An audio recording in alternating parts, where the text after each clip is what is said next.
I love the reverb. It reminds me of another 90s song. It was by the Lars. Not to mention that wail, the wailing vocal that she does throughout. Exactly. Well done.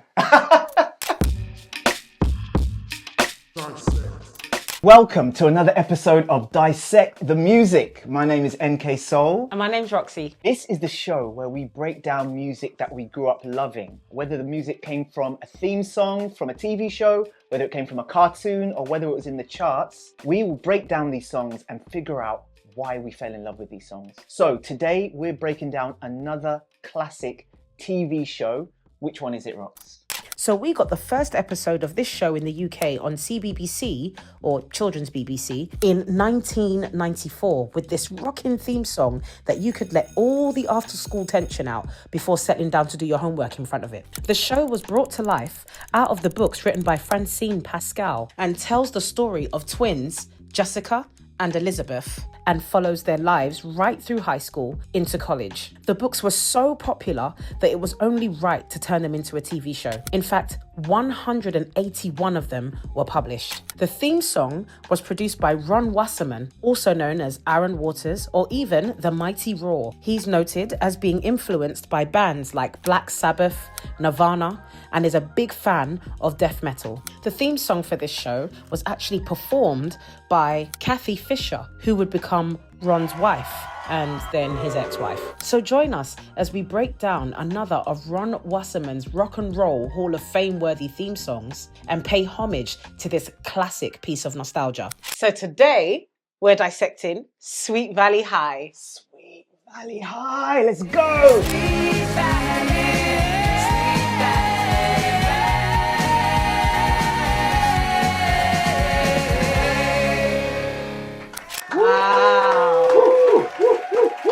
Rox, I know I always say this, but that is one of my favourite theme songs of all time. It just takes me back to that 90s, mid-90s. I remember the first time ever watching this, it was in my cousin KD's house. You know who you are. It's just got that feel of the 90s. It reminds me of, remember the group Hanson?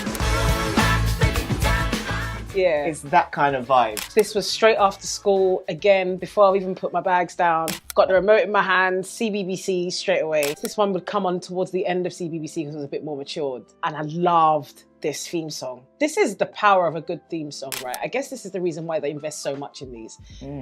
Because of the song, I would watch the show. Like, I want to understand what this show is all about because the theme song is so engaging. So I've done my best dance, I've sat down and I'm watching these two girls go through high school. One is very eccentric and very popular and the pretty one, and the other one's a bit nerdy, and I was trying to see which one I identified with. I was definitely the nerdy one. I was not the popular one that was cool and doing all the fun things. Thanks. This show really does bring me back to a time where life was a lot less complicated and it was just a really, really good time to be alive. Let's break it down and figure out why we like this theme song so much. So, which part should we break down first? We've got to just dive straight in. Okay. Listen to that drum pattern. When that comes in, the groove is established straight away. With the 90s, they always draw you in with a big punchy kind of pay attention kind of thing that happens straight away.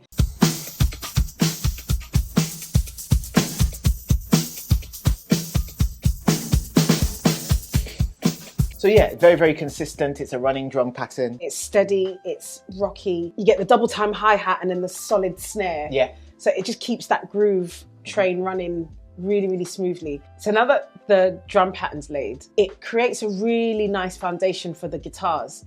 So the electric guitar does something rhythmically that complements that drum pattern really, really well. There's a rest that is created just by the melody that the guitars are bringing. And in that break, you know when you hold all the strings on the fret and it just creates like a percussion type of... Let's take a listen and you'll hear what I mean.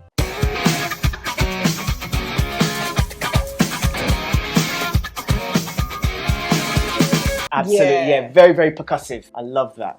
That's a really, really nice intro with the guitars. So if we add the bass line in as well, let's see how that full sound is.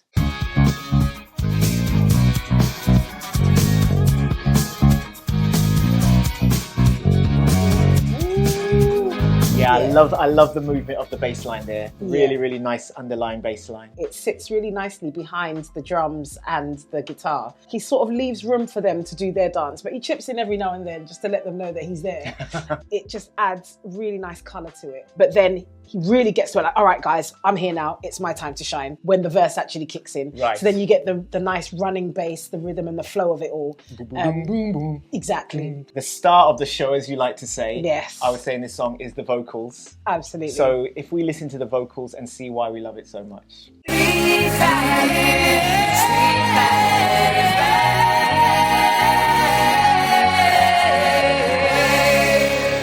Goodness. Yeah. Did she have to go so hard on the vocals? Where she goes into that is what gives me the 90s feel. Okay. That kind of, like, I feel like I'm in college. Oh, wow. When I hear that kind of music was out at that time. But yeah, no, those vocals, the harmonies, absolutely love that vocal. Funny story about the vocal, right? When Ron approached Kathy to do the vocals, at first she wasn't on it. Well, Sweet Valley High, and that was my, we're now divorced, but that ended up being my wife. She sang that, and I had to beg her to do it. I said, just come in and sing it. The gig paid like $150. Finally got her to do it, and luckily somebody heard that, and so she ended up having a 10-year run with commercials. It all originated from that Sweet Valley High thing because she has a great voice. So I got a call one day and they said, do you know the girl who sang it? We want her for a Comcast commercial. It was a cable company in the States. She just cranked. It was great. Ron seems to think that there's too much reverb. If he could change anything, he'd tweak the reverb down a little bit. Personally, I feel like it adds some extra width to the vocal. It really spreads them out, makes them larger, which is what reverb should do anyway. It should give you that big room effect. I love the reverb. It reminds me of another 90s song. It was by the Lars. Yeah. And that, there's a lot of reverb. It gives me that kind of feel, the reverb bit. You can really hear the rock influences here because Ron is very explicit about the bands that he loved listening to. She's obviously telling the story of the show. You get a really nice picture of what it's all about. She mentions the twins in the verse, two girls that look the same. Down in a crowded hall, you see there's a beauty standing. Is she really everywhere? A reflection. So what's really, really lovely about this vocal, backing vocals that are happening, sounds like she's doing them all herself. It does sound like that, yeah. Yeah, because there's such uniformity in it all. Yeah. So you get this... It's like a hum, it's like a... Okay. Yeah. So you kind of get that providing warmth throughout the main vocal. Yes. So where maybe another song would have used an EP or an organ, she's doing this really beautiful melody where she's playing with the harmony there and it's just resting underneath the main vocal. So it just adds an extra bit of colour and warmth to the whole verse. The build up to the actual chorus. I'm so glad they harmonized the Sweet Valley and it wasn't unison because it really comes through really, really nicely. Not to mention that wail, the wailing vocal that she does throughout. Exactly. Well done. You can play her in the biopic. I've done it many times over the years.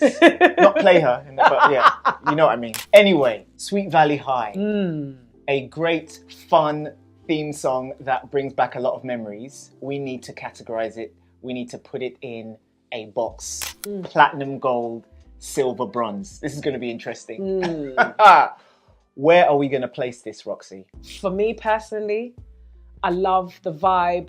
I love the rockiness of it, the vocal and the way the harmonies play together. The vocal is the song's strength. Musically, it's very simple. What the vocals bring makes up for the simplicity. Having said that, remember in Knight Rider, I feel like this is a gold theme song. I have to agree with you. I mean, I couldn't put it in the same category as Knight Rider. Yeah. You can't put it in the same category as Knight Rider, but it is elite. Those vocals are elite. It's very memorable. It's very, very appropriate for the time. If you are a child who grew up in the 90s, this is taking you straight back there. So, and as you said, listening to the theme song, it does its job because it makes you want to watch the episode. So yeah, I would agree. This is definitely a gold standard theme song, Sweet Valley High. Let us know what you think. Is this a gold standard theme song? If you agree with us, let us know. If you disagree, also let us know in the comments. Also, like, share, and let other people know about Dissect the Music. We are here to bring back the music that we all loved growing up. My name's NK Soul. And my name's Roxy. Take care. Peace. So which part should we listen to first? Oh my God.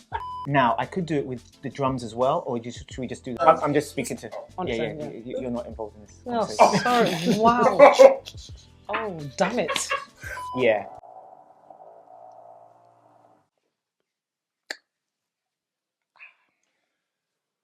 Well, Is this a gold standard theme? sing song, Theme song? ping pong. Swing song? Let us know in the comments. Share this video. Let people know about... No. Okay. About the love of God. I went blank. Cannon to the left of them. Cannon to the right of them. Volleying and thunder. Dissect.